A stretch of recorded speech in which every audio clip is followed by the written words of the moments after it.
মালয়েশিয়ায় জঙ্গি সন্দেহে গ্রেপ্তার বাংলাদেশি কর্মীদের একটি চক্র সিরিয়া এবং বাংলাদেশে ইসলামিক স্টেট বা আইএসের সেলগুলোকে অর্থ পাঠাতো বলে দাবি করেছে দেশটির পুলিশ। মালয়েশিয়ার পুলিশ বলছে চক্রটি গিরাকান মিলিটান্ট রেডিক্যাল বাংলাদেশ বা জিএমআরবি নামে পরিচিত। তারা হোয়াটসঅ্যাপ এবং টেলিগ্রামের মতো অ্যাপে সদস্য সংগ্রহ এবং উগ্র মতবাদ প্রচার করত।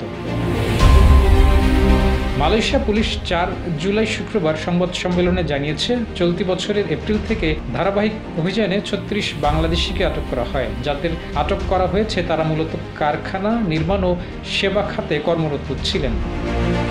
ওয়ালটন এখন দেশের সীমানা পেরিয়ে পৌঁছে গিয়েছে 50টিরও বেশি দেশে। ওয়ালটন, ঘরে ঘরে, বিশ্বজুড়ে।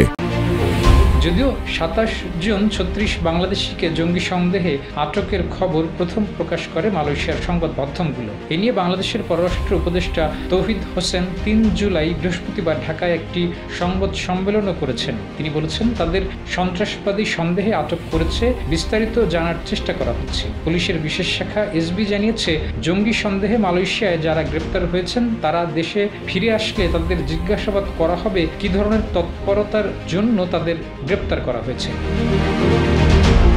বার্তা সংস্থা রয়টার্স জানিয়েছে, মালয়েশিয়ার রাজধানী কুয়ালালামপুরে 2016 সালে বড় ধরনের হামলা চালায় আইএস। ওই হামলার পর শত শত সন্দেহভাজন জঙ্গিকে আটক করেছিল পুলিশের সদস্যরা। কয়েক বছর ধরে আঞ্চলিক পর্যায়ে অভিযান জোরালো হওয়ায় এ ধরনের গ্রেপ্তার কমেছে। মালয়েশিয়ায় বর্তমানে প্রায় 9 লাখ বাংলাদেশি কাজ করছেন। বিপুল সংখ্যক বাংলাদেশি শিল্প, খামার ও নির্মাণ খাতের সঙ্গে সংশ্লিষ্ট। গোয়েন্দা তথ্য বলছে, বাংলাদেশিদের চক্রটি অন্য বাংলাদেশি শ্রমিকদের মধ্য থেকে সদস্য বাড়ানোর চেষ্টা করছিল। তারা সামাজিক মাধ্যম এবং মেসেজিং অ্যাপের মাধ্যমে উগ্রবাদী মতাদর্শ ছড়াচ্ছিল। চক্রটি আন্তর্জাতিক মানি ট্রান্সফার সার্ভিস এবং ই-ওয়ালেট ব্যবহার করে সিরিয়া ও বাংলাদেশে আইএসের জন্য অর্থ পাঠাত। মালয়েশিয়া পুলিশের বিশেষ শাখার সন্ত্রাস বিরোধী বিভাগ অর্থ সংগ্রহের প্রমাণ পেয়েছে। তারা বলেছে, তারা ঠিক কত অর্থ সংগ্রহ করেছে তা তদন্ত করার পর জানা যাবে। পুলিশের ধারণা, সদস্য ফি এবং চাঁদা থেকে এই অর্থ আসত।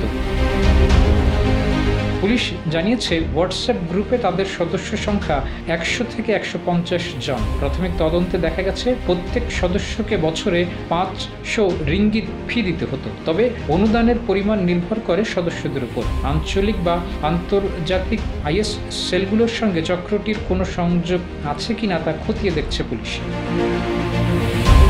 পুলিশ জানিয়েছে, অন্যান্য দেশের আইনশৃঙ্খলা বাহিনী এবং আন্তর্জাতিক তদন্ত সংস্থা ইন্টারপোলের সঙ্গে সমন্বয় করে এ জঙ্গি নেটওয়ার্ক উন্মোচনে কাজ চলছে। আটককৃতদের মধ্যে 5 জনের বিরুদ্ধে সন্ত্রাসবাদে জড়িত থাকার অভিযোগে মামলা হয়েছে। 15 জনকে দেশে ফেরত পাঠানোর সিদ্ধান্ত হয়েছে, আর 16 জন বাংলাদেশি এখনও পুলিশের হেফাজতে আছেন।